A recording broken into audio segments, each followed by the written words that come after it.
Kung sa tingin po namin ay doubtful po yung transaction. For this particular po, hindi naman po kami nag-doubt kasi alam namin po na legit po yung transaction. Sa sinabi pong unusual, hindi pangkaraniwan. Hindi po ba? Yes, sir. Kapag sinabing suspicious, ibig sabihin kahinahinala. Opo, sir. Wala po kayong nakitang kahinahinala, hindi po ba? Wala naman po. Opo, ibig sabihin hindi po illegal. Wala naman. Ang ano lang po kasi namin is yun sa check and cash method. Opo, ibig sabihin wala pong illegal. Wala po. Kaya nakita ko. Pinagtibay ng dating branch manager ng Land Bank of the Philippines, Shaw Boulevard Branch, na mahigit kalahating bilyong piso ang inilabas ng kanilang sangay para sa Office of the Vice President. Bagamat inamin niyang hindi pangkaraniwan ang laki ng mga withdrawal, iginit niyang hindi naman ito illegal. Si Sheena Turno sa detalye ng Balita Live. Sheena? Mahigit isang oras inusisa sa witness stand si Violeta Constantino, ang dating branch manager ng Land Bank of the Philippines, Shaw Boulevard Branch, kaugnay ng Article 1 o umano'y maling paggamit ng confidential funds ng Office of the Vice President. Isa si Violeta Constantino sa maunang testigong iniharap ng House Prosecution Panel sa ika-10 araw ng impeachment trial laban kay Vice President Sara Duterte. Si Constantino ang nagsilbing branch manager ng Land Bank of the Philippines, Shaw Boulevard Branch mula May 2017 hanggang January 2024. Tumistigo siya kaugnay ng Article 1 na tungkol sa munay maling paggasta sa 612.5 million pesos na confidential funds ng Office of the Vice President o OVP. Kinumpirma niya ang mga checking in and cash ng OVP noong December 20, 2022, January 31, 2023, April 18, 2023, at July 13, 2023 na nakapangalan umano kay OVP Special Disbursing Officer Gina F. Acosta. Malawak umano ang kaalaman ni Constantino dahil siya mismo ang nag-oversee o nagproseso sa transaksyon sa pag-encash ng 4 na cheque ng OVP na tig 125 million pesos bawat isa. Idinatalya naman ni Constantino ang proseso kung paano kinuha ng mga OVP staff ang milyong-milyong pisong withdrawal sa LBP. So pag forward sa teller, ano na po ang susunod na mangyayari kung meron man po? Pag po na-approve na rin po ng approver, tatawagin na po niya si Ms. Gina Acosta para po mapareceive niya po yung cash. Okay. So sabi ninyo, tatawagin ni approver si Ms. Gina Acosta para tanggapin na yung cash. Tatawagin ni teller si Ms. Gina Acosta para Ipareceive na po yung ipa-receive na yung cash.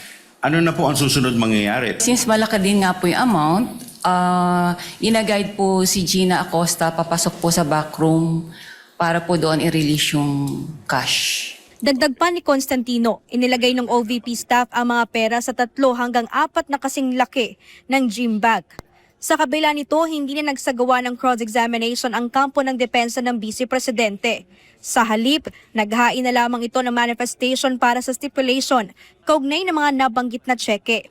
Sa pagtatanong naman ng ilang setter judges, inilarawan ni Constantino na unusual ang laki ng halagang in-encash ng Office of the Vice President kumpara sa karaniwang transaksyon ng isang ahensya ng gobyerno. Normal po ba na ganito kalaki ang wini-withdraw ng isang government agency? Unusual po ito. Kung unusual, Madam Witness, hindi mo kayo nagtanong man lang, para saan po ba kayo ito? Dumaan naman po ito sa proseso nila, kaya I don't think po na magtanong pa kami. Nilinaw naman ni Constantino na bagamat hindi pangkaraniwan ang laki ng halaga, hindi ito nangangahulugan ng suspicious o kahina-hinala ang naging transaksyon ng mga tseke. Ano po yung regulasyon kapag nagsasabit po kayo ng suspicious transaction? Ano po yung batayan? Bakit ang isang transaction ay suspicious? Kung sa tingin po namin ay doubtful po yung transaction. For this particular po, hindi naman po kami nag-doubt kasi alam namin po na legit po yung transaction. Bagamat lampas ito sa threshold at sakop ng mga regulasyon ng Anti-Money Laundering Council o AMLAC, pinili ni Constantino na wag nang magbigay ng iba pang mga detalye hinggil dito. Para sa kanya, lehitimo naman ang nasabing transaksyon. Kung ganito po na 4 na beses na nag-withdraw na 125 million, would you say usual na siya? Kung sunod-sunod naman po, magiging ano na po siya, talagang usual transaction na po yun. Just because it's unusual, it doesn't mean it's illegal or whatever. Tama po ba? Wala naman pong illegal doon sa encashment po. Samantala, umalma naman si Senator Judge Ping Lacson sa kawalan ng competent witness na makapagpapaliwanag sa tamang paggamit at withdrawal ng intelligence at confidential funds ng Office of the Vice President. Kaduda-duda umano ang regularidad ng pag-withdraw ng pondo tuwing quarter. Kaya mahalaga umano ang pagkakaroon ng eksperto na makapaglilinaw sa usapin para makatulong sa tamang pagpapasya ng Senate Impeachment Court. In my previous life, sa intelligence, sa law enforcement, ang natatandaan ko kasi limited yung purpose ng intelligence at saka confidential fund. Nagtataka lang ako, nakita ko yung regularity ng withdrawals ng cash parang every quarter. Ang alam ko, pagka may pangangailangan dahil merong intelligence gathering operation, may confidential activities, saka palang mangangailangan ng pera. Sa huli, pinuri ni Presiding Officer Senator Cheese Escudero si Constantino sa pagiging maingat nito sa pagsunod sa mga limitasyon ng batas. Ani Escudero, tama ang naging pag-iingat ng testigo upang maiwasan ang posibleng legal na pananagutan. The confidentiality with respect to bank officers are indeed provided for in the AMLC. That bank officers are those authorized to report. Both suspicious transactions and those exceeding 500,000 are not allowed to disclose whether or not they report. And thank you, Ms. Constantino, for being very cooperative and at the same time prudent with respect to your answers regarding the AMLC provision. Dahil kayo po yung madedemanda kung sakasakali, hindi naman po kami.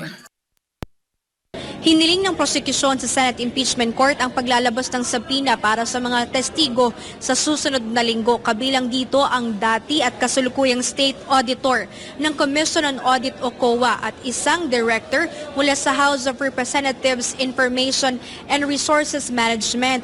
Magsasagawa naman ng caucus o pagpupulong ay majority senators para isapinalang oras ng impeachment trial mula Lunes hanggang Miyerkules. Mula dito sa Senado, para sa Diyos at sa Pilipinas kung mahal. Ito si Sheena Torno, SMNI News. Sa ika-10 araw ng impeachment trial laban kay Vice President Sara Duterte, kaugnay ng umano'y maling paggamit ng confidential funds, binusisi ng Senate Impeachment Court ang malakihang pag-encash ng Department of Education sa Land Bank. Pero ayon sa dating branch manager ng bangko, walang nakikitang irregularidad o kahina-hinala sa mga transaksyong ito. Si Angel Pastor sa balita. Matapos humarap sa impeachment court, ang dating Land Bank DepEd branch manager na si Ninita Camposano ay idinetalya niya ang naging proseso ng pag-encash ng malalaking halaga ng pera ng OVP. Nakalaunan ay kwenisyon naman ng ilang senator judge. Iniharap ng prosekusyon ang kalawang testigo para sa Article 1 ng impeachment trial. Ayon sa prosekusyon, kabilang sa patutunayan ni Camposano ang pagproseso ng Land Bank DepEd branch ng 3 tseke na tig 37.5 million pesos at lahat ay kinuha mula sa account ng Department of Education o DepEd. Ang mga tseke ay nakapangalan kay Edward Fajarda, Special Disbursing Officer ng DepEd, na siya ring personal na nag-encash sa mga ito noong February 20, April 19 at July 11, 2023. Kagaya ng naunang testimonya ni Constantino, idinetalya rin ni Camposano ang proseso ng pag-encash ng 3 tseke para kay Edward Fajarda. Ayon kay Camposano, si Sonia De Leon, ang Chief Administrator ng Cash Division ng DepEd, ang tumatawag sa kanya para ipaalam ang cash requirement. Kapag nakumpleto na ang validation at approval ng tseke, tinatawag na si Fajarda sa backroom ng bangko para doon i-release ang cash. Matapos makuha ang pera, inilagay umano ni Fajarda ang cash sa 2 bag bago sila lumabas sa fire exit sa likod ng bangko. Sa cross-examination naman, tinanong ni Defense Counsel Attorney Michael Poa si Camposano tungkol sa paggamit ng fire exit matapos i-encash ang confidential funds sa backroom ng bangko. Lumabas po siya sa fire exit dahil po ang land bank ay actually nakadikit sa DepEd compound, hindi po ba? Yes, sir. At lumabas po siya doon para po sa kanyang safety siguro at hindi na po lumabas sa publiko pa dahil nasa loob na po ang DepEd. Objection, Your Honor. Incompetent. If she knows, witness may answer. Only if you know, Madam Witness. The question again, sir? Lumabas po siya sa fire exit dahil safer po yon dahil nasa loob na po siya ng DepEd. Tama po ba? Yes, sir. No further questions, yun. May paglilinaw naman si Senator Judge Joel Villanueva na trabaho lamang ng bangko na tiyaking tama at kompleto ang mga kinakailangang dokumento bago iproseso at ilabas ang pera. Tungkol sa mga tseke na nakapangalan sa isang special disbursing officer, sinabi ni Camposano na ang kanilang bangko ay nagbabayad sa kung sino ang nakalagay na payee sa tseke. Kinumpirma rin niya na bago ilabas ang pera, hinihinga ng Land Bank ng updated na mga dokumento ang ahensya kapag nagbabago ang mga otorisadong opisyal, kabilang ang kanilang specimen signatures at patunay na sila ang bagong authorized signatories. When there is a change in the Department of Education Administration or in its authorized officers, yung Land Bank po ba require updated authorization, specimen signatures, designated contacts and other verification bago nyo po i-process yung transaction? Pagka po nagpalit ang mga authorized signatories po ng isang department, ng isang agency, humihingi po kami ng mga specimen signatures and letter na sila po ang mga authorized nating signatories. At itong requirements nito na-comply bago nyo po ni-release yung salapi. Yes. Maraming salamat, Madam Witness.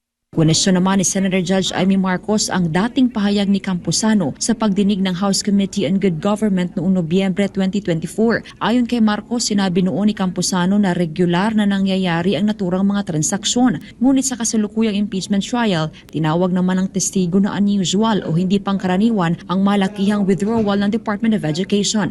Ang verbatim po, and is this a regular occurrence, ma'am? Ito ba ay pangkaraniwan na pangyayari, itong 37.5 o iyong malalaking amount na ine-encash?